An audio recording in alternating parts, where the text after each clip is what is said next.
2022 va être une année légendaire pour le jeu vidéo, que ce soit chez Nintendo, sur PlayStation, sur Xbox ou même sur PC. Vraiment, on va en prendre plein les yeux et je vais vous le démontrer maintenant.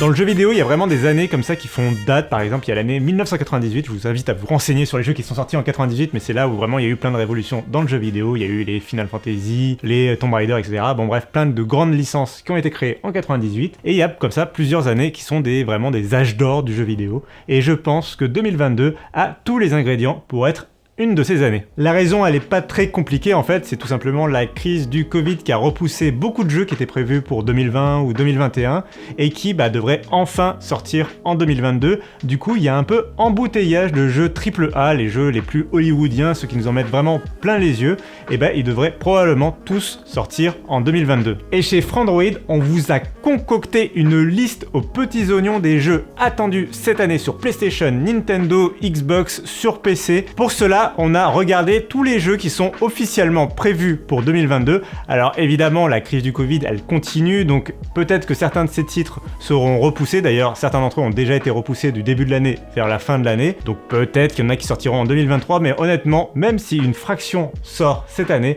ce sera quand même une année historique. Et on commence sans plus attendre avec Sony et la PlayStation 5. Vous allez voir, il y a vraiment des gros jeux qui sont attendus. Par exemple, Horizon Forbidden West qui sortira au mois de février.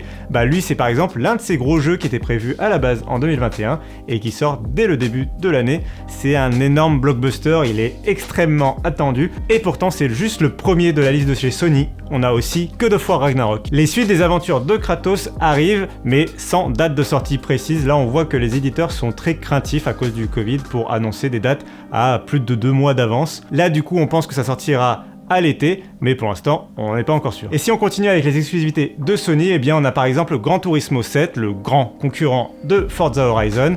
On a aussi Ghostwire Tokyo ou encore Final Fantasy XVI. Il est certes développé par Square Enix, mais il sortira en exclusivité temporaire sur PlayStation 5. Dernier élément qu'il faut absolument mentionner, bon évidemment c'est pas un jeu vidéo directement, mais ça va faire beaucoup de bruit, c'est le lancement du PlayStation VR 2. Le nouveau casque de réalité virtuelle de Sony promet déjà une immersion de dingue avec une définition d'affichage qui va permettre de vraiment s'immerger complètement dans l'univers et en plus des manettes reprenant les technologies de la manette DualSense, donc avec un retour de force, des vibrations avancées qui vont vraiment nous permettre d'avoir une pleine immersion.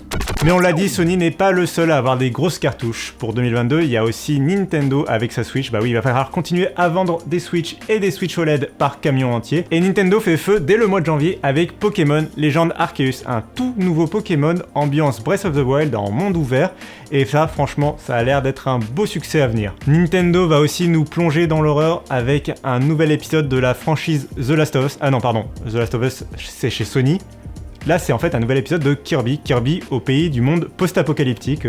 Oui, c'est comme ça, mais ça a l'air franchement assez génial. On a hâte de pouvoir mettre les mains dessus. Ça sort aussi dans le courant de l'année. Toujours dans les suites de grosses franchises chez Nintendo, on a aussi Bayonetta 3 qui devrait sortir et également Splatoon 3. Là, c'est vraiment 2 titres qui ont chacun leur public et chacun des gros potentiels de vente. Là encore, ça s'annonce vraiment bien. Mais le gros morceau, l'énorme morceau, le colosse, c'est la suite de The Legend of Zelda Breath of the Wild, qui n'a toujours pas de titre. Donc pour le moment on va dire Breath of the Wild 2, mais évidemment c'est la suite du jeu iconique qui est sorti à l'origine en 2017, c'était l'un des premiers jeux de la Nintendo Switch, celle qui en a fait un succès planétaire. Là forcément tous les regards sont tournés vers la suite, on verra s'il arrivera encore une fois à révolutionner quasiment toute l'industrie du jeu vidéo. Vraiment tous les développeurs ne cessent de parler des conséquences de la sortie de Breath of the Wild sur Switch. On a beaucoup d'espoir pour Breath of the Wild 2. Non, en vrai, moi je déteste, mais... J'ai détesté Breath of the Wild 2. J'ai essayé 3 fois, tout le monde aime, c'est horrible d'être le seul à pas aimer un truc que tout le monde aime. Bon, regardez, je suis pas le seul, il y en a quand même quelques-uns qui aiment pas, mais j'ai pas aimé. Non, en vrai, Breath of the Wild, j'ai pas aimé, mais bon, l'objectivité me force à dire qu'on attend quand même Breath of the Wild 2, forcément il est un petit peu attendu, un petit peu. Dernière exclusivité, même si elle n'est pas directement développée par Nintendo, c'est Mario et les lapins crétins Sparks of Hope. C'est développé par Ubisoft, mais c'est une exclusivité de la Nintendo Switch. Forcément, il y a Mario dedans, on s'attendait pas à ce que ça sorte sur PlayStation ou Xbox. C'est encore un tactical RPG, et franchement, ça a l'air très sympa. Pouf, bon, déjà ça fait deux belles listes chez Nintendo et Sony, mais on a ici évidemment Xbox et ses 63 millions de studios, peut-être 75 millions au moment où vous regardez cette vidéo, on ne sait plus, mais en tout cas ils ont tous des jeux en production. Il y en a beaucoup d'ailleurs des jeux qui sont en production chez Xbox dont on n'a aucune idée de la date de sortie.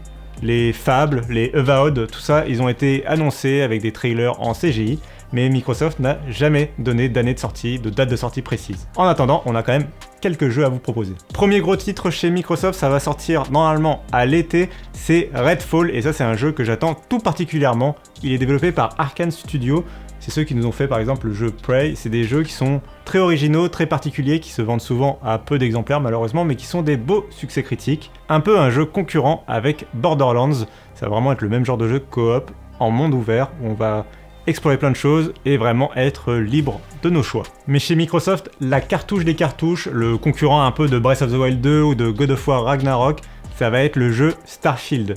Lui, il est développé par Bethesda Softworks, c'est ceux qui nous ont fait Skyrim ou Fallout. C'est un jeu qui va vraiment être attendu par des millions de joueurs, et cette fois on va partir à la conquête spatiale. On a donc une nouvelle licence par des développeurs qui n'avaient pas créé de nouvelles licences depuis plus d'une vingtaine d'années. Donc c'est vraiment un énorme jeu, un énorme titre, et il ne sortira pas ailleurs que sur Xbox et sur PC. On a déjà fini avec les jeux développés par des studios Microsoft qui sont officiellement prévus pour cette année, mais pour autant, ça veut pas dire qu'on va s'ennuyer sur Xbox, loin de là, grâce au fameux Xbox Game Pass. En dehors de toutes les sorties Day One d'éditeurs tiers dont on n'a encore aucune idée, il y a quelques semaines à peine, on apprenait par exemple que Rainbow Six Extraction se lance Day One dans le Game Pass, bah là pareil pour tout le reste de l'année. Quels sont les gros jeux des autres éditeurs qui sortiront dans l'abonnement? Bah on l'apprendra au fil des mois. Mais on peut quand même mentionner quelques juteux contrats que Microsoft a déjà passés, par exemple le jeu Stalker 2, c'est un gros FPS que les fans sur PC notamment attendent énormément, ce sera une exclusivité temporaire chez Xbox. Mais on a aussi Warhammer 40 000 Dark Tide, un jeu en coopération. Les jeux en coopération, franchement, ça a le vent en poupe sur le Game Pass parce que tout simplement, vous avez un panel de 25 millions d'abonnés qui sont prêts à tester votre jeu. Ça fait forcément des joueurs en ligne plus faciles à trouver, donc c'est parfait pour les jeux en coop. On voit avec les Back 4 Blood et tout ça, c'est vraiment un type de jeu qui fonctionne très bien sur l'abonnement de Microsoft. Toujours dans la licence Warhammer, il faut mentionner Total War Warhammer 3 que beaucoup de monde attend. Il sortira exclusivement sur PC, mais si on le mentionne maintenant, c'est parce qu'il sortira Day One dans le PC Game Pass. Bon, déjà à ce stade, franchement, on a des gros jeux, parmi les plus gros jeux possibles chez chaque constructeur de console. God of War Ragnarok, Horizon, Breath of the Wild, Starfield, c'est vraiment à chaque fois une cartouche qui a mis des années à être développée, quelque chose d'énorme sur lequel les fabricants misent énormément. Mais ce n'est pas tout, les éditeurs tiers, ils ont aussi des grosses cartouches à nous proposer. Et là, le titre qui va faire plaisir aux hardcore gamers, ceux qui aiment bien mourir dans les jeux vidéo, ceux qui adorent les écrans Game Over. Je veux bien sûr parler du dernier titre de From Software, Elden Ring. Le développeur de Dark Souls ou de Bloodborne nous propose un tout nouvel univers qu'on dit écrit par George R.R. Martin, donc le créateur de Game of Thrones. Alors franchement, quand on nous dit Game of Thrones rencontre Dark Souls, on va vraiment s'attendre à mourir beaucoup. Les premières previews du jeu étaient vraiment excellentes, notamment grâce au réussi passage au monde ouvert. C'est un tout nouveau genre qui attendait From Software et ils ont l'air d'avoir maîtrisé leur écriture.